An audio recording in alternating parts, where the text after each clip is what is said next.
Hi guys! Today, mag-unbox tayo ng TP-Link Tapo C200 Pan and Tilt Home Security Wi-Fi Camera. So nakalagay mga features niya dito, 1080p definition, night vision up to 30 feet, and micro SD card slot up to 128GB. Ang C200 ay mayroong 360 degrees horizontal range at meron din itong 114 degrees vertical range.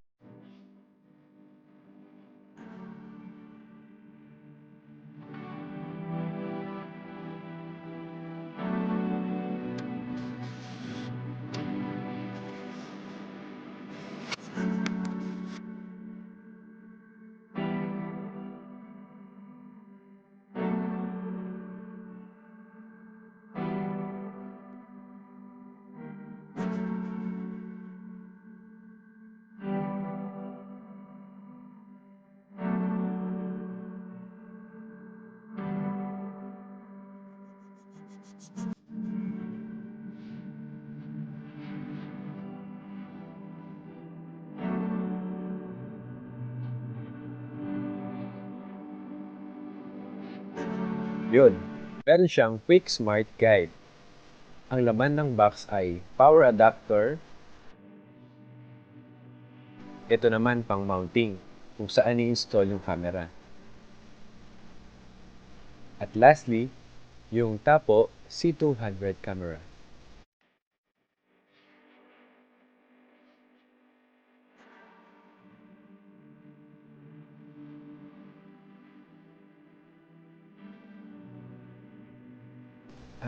Ito yung speaker niya sa likod.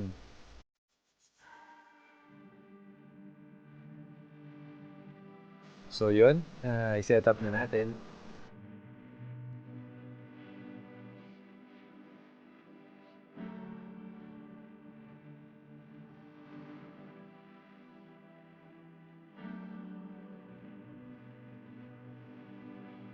Lalagyan natin ng SD card.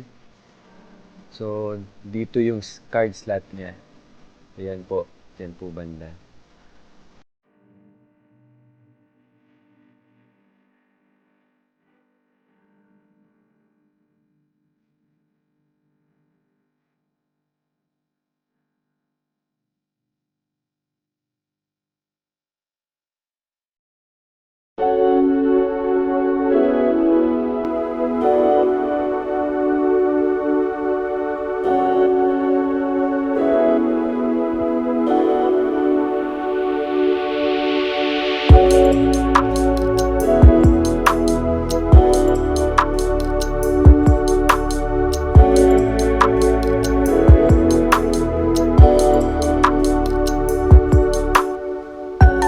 Ito na yung SD card natin.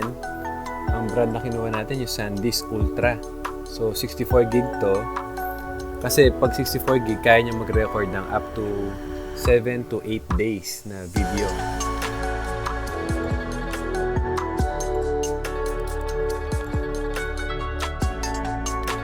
Kapag meron kayong problem about SD card, don't worry kasi kailangan mo lang i-format ang SD card mo. At ngayon naman, tuturuan ko kayo paano mag-setup ng app ng Tapo C200 at kung paano rin i-format ang SD card nyo. Go to the App Store or Play Store, then type nyo Tapo, then install nyo ang app na TP-Link Tapo.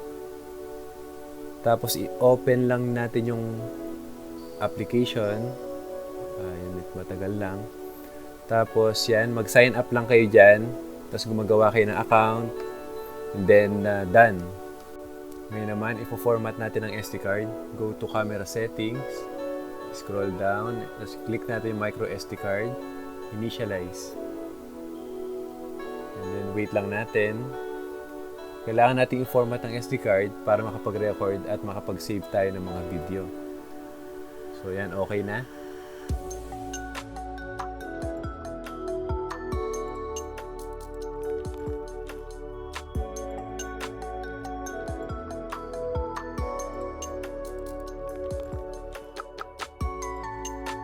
Okay, ngayon naman, try natin yung pan and tilt niya.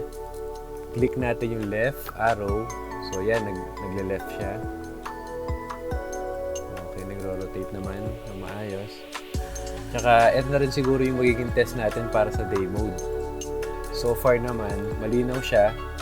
At kung mapapansin nyo, wide yung lens niya. Okay, try naman natin ngayon yung vertical tilt niya. Click lang natin yung down arrow. Yan, medyo may konting delay lang. Yan, siguro hanggang 114 degrees. So yan yung maximum niya pag i-tilt natin pababa. Right arrow naman ang test natin. Ayan, unti-unti na nagmo-move pa right yung camera natin. At yan, day mode yan. Day mode na test natin yan. Malinaw siya. Now, night mode test naman ang gagawin natin. So yan, click ko ito yung low quality niya. So yan, try natin ulit sa high quality. So makikita nyo yung difference niya compared dun sa low quality. Mas malinaw talaga. Click nyo yung arrow key sa right side ng screen. Dito, para lumabas yung pan and tilt. Ngayon, try nating i-left. So yan. Night mode ito May ilaw dito sa terrace. Kaya yan, medyo nagkaroon ng blurred. Pero pag nag-steady siya, malinaw naman. So try natin ngayon yung day mode. Yan, kapag day mode siya, nagiging color yung kulay. Pero mas lalong nagiging parang mas pixelated siya. I-zoom natin ngayon dito sa upuan. Kaya kitang-kita upuan. Ito naman yung susunod nating zoom ref. Oops, namatay yung ilaw. So ito yung day mode kapag walang ilaw. Talaga hindi mo na makikita. Ngayon, lilipat natin balik natin sa night mode. Yun, nakita nyo, napakaganda, di ba? Parang pusa. Luminaw yung kulay. So, left pa rin natin. Tignan pa rin natin yung camera ngayong madilim na. Ito, totally walang ilaw. Yan, may ilaw sa kwarto, pero sa labas, yan, nakapatay ang ilaw. Pinapakita ko lang po. So, zoom natin sa sapatos.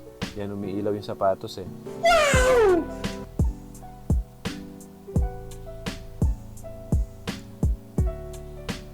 Yan, zoom pa natin ang gusto.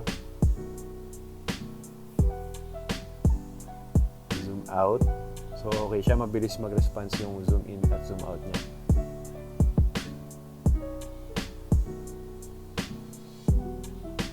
Yan, balik natin sa right.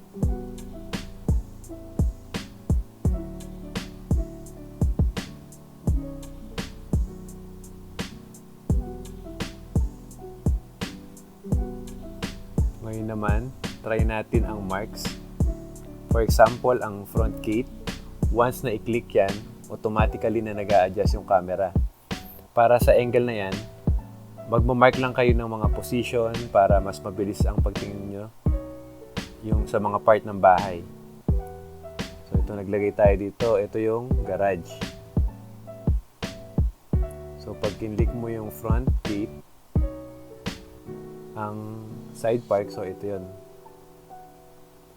Sa portrait mode lang nakikita ang mark. Hindi mo pwedeng makita yan sa full screen.